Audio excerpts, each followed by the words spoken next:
बर्बाद कर बर्बाद मत कर देखो ना ए गांव सोच ले ए ए सुना ना बात माना ना सब बेच के तो पी गई ला सब बेच के दारू ले जाएंगे ए सुना ना आज बजाए दो सामने से कहाँ हटे हम केकरा लगे जाई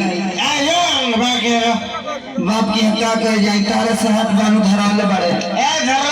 सब बेच के पी लेंगे तुमको भी पढ़े रखेगा पी लेंगे दारू ए ना मन बा आज से सुतवा के ना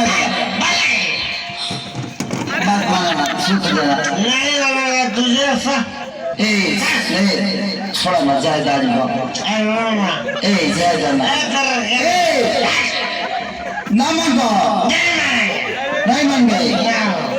ना आज बुआ पियला खाइए बा तू जा सुत कहीं में बेटा जन्म ले बड़े तू ही सब कहिए बड़े तू ही कहिए बड़े हैसन कोखी में तेरा कहां